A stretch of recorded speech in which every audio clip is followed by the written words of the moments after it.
మాట్లాడండి సార్, పర్లేదు. Sir train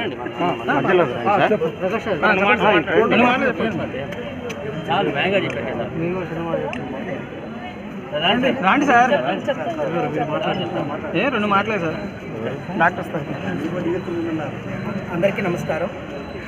మరి ఈరోజు సమాజంలో అందరికీ తెలుసు, ఎక్కడెక్కడ ఏది జరిగినా కూడా ప్రతి ఒక్కరికి చిన్న సంఘటన జరిగినా అందరికీ తెలుస్తుంది. కానీ అర్థం చేసుకొని దాని గురించి ప్రతి ఒక్కరూ రెస్పాండ్ అవ్వాల్సిన సమయం ఇది. ఎందుకంటే చట్టం ఏం చెప్తుందంటే అందరికీ తెలిసిన విషయమే, లింగ నిర్ధారణ చట్టం అనేది ఉంటుంది. కడుపులో ఉండే బిడ్డ ఆడపిల్ల అని తెలిసి బయటికి చెప్పడం నేరం, ఎందుకంటే ఆడపిల్లని చంపేస్తున్నారు అనే దీంతో. మరి అటువంటి చట్టంలో దానికి చాలా కఠినమైన శిక్షలు ఉన్నాయి. అలాంటి ఆడపిల్లలు ఈ రోజుల్లో చదివి చక్కగా పెద్దగా సమాజంలో ఎదిగి డ్యూటీలో ఉంటూ ఆ రోజు ఎవరైతే పేషెంట్స్ ఉన్నారో వాళ్ళకి ట్రీట్మెంట్ ఇచ్చే సమయంలో ఇచ్చి అర్ధరాత్రి 2ంటికి భోంచేసి అటువంటి రెస్ట్ తీసుకున్న సమయంలో చాలా దారుణంగా వేధించి చిత్రహింసలు చేసి చంపడం అనేది చాలా బాధపడాల్సిన విషయం. ఈ విషయంలో ఇది ఒక డాక్టర్లకే కాకుండా ఏ రోజైనా సరే వర్కింగ్ చేసేటటువంటి ఆడపిల్లలు ఎక్కడైతే ఉన్నారో వాళ్ళందరికీ కూడా జరిగే అవకాశం ఉంది.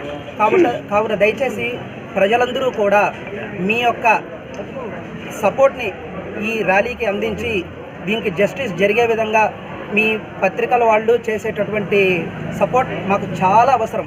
మీ వల్లనే, నిజంగా చెప్తున్నాం, మీ వల్లనే ప్రపంచానికి అంతా తెలుస్తుందంటే ఒక్క మీడియా వల్లనే. దయచేసి మీరందరూ కూడా అర్థం చేసుకొని దీన్ని మంచిగా జనాల్లోకి తీసుకువెళ్ళి ఈ విషయంలో జస్టిస్ జరిగేంత వరకు పోరాడాలని అందరికీ విజ్ఞప్తి చేస్తున్నాం. Thank you. వైద్యుల రక్షణ, డాక్టర్ ఐక్యత.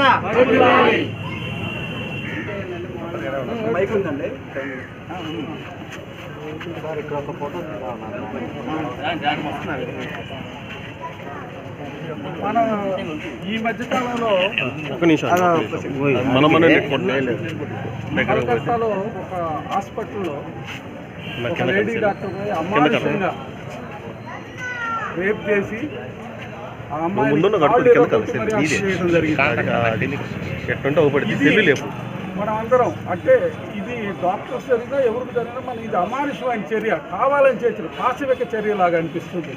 ఏదో యాదృశ్చికంగా జరిగేదైతే మనం దాన్ని వాళ్ళ మధ్యలో ఏదో డిఫరెన్స్ ఉండకపోతే ఇది కావాలని చేసిన హత్యలాగానే అనిపిస్తుంది. ఇది మెడికల్ ఫ్రెటర్నిటీ మీద, అంటే వైద్య రంగం మీద, వైద్యుల మీద జరిగిన ఒక అహంకార చర్యలాగా అనిపిస్తుంది.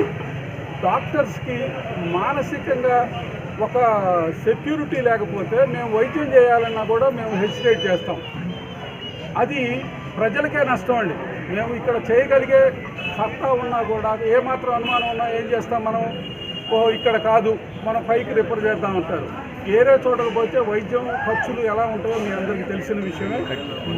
మేము ఇక్కడ చేయాలంటే మాకు భద్రత ఉంది అని అనుకుంటేనే చేయగలుగుతాం ఏదైనా కాస్త. అదే భద్రత లేదంటే జ్వరం కేసులు కూడా మేము 102, 103 వచ్చిన జ్వరం కేసులు కూడా వేరే చోటకు పంపించాల్సిన అవసరం ఉంటుంది. అది పేదల మీద ఎంత ఖర్చులో కూడుకున్న విషయం మీ అందరికీ తెలుసు, మీకు నేను చెప్పక్కర్లేదు. ఇప్పుడు మాకు కావాల్సింది ఏంటంటే ప్రభుత్వం నుంచి మాకు ప్రొటెక్షన్, మాకు ప్రత్యేకమైన ఒక ప్రొటెక్షన్ ఇవ్వాల్సిందే. మా మీద కనుక ఎవరైనా దుశ్చర్యలకు పాల్పడితే ప్రభుత్వం కానివ్వండి, పోలీస్ శాఖ వారు కానీ ఇమీడియట్గా రియాక్ట్ అయిపోయి దానికి తగిన చర్య తీసుకోకపోతే ఈ కార్యక్రమాలు ఆగవు. మేము సరిగ్గా వైద్యం చేయలేమని మా IMA మాచర్ల తరఫున, గవర్నమెంట్ హాస్పిటల్ తరఫున నేను తెలియజేస్తున్నాను.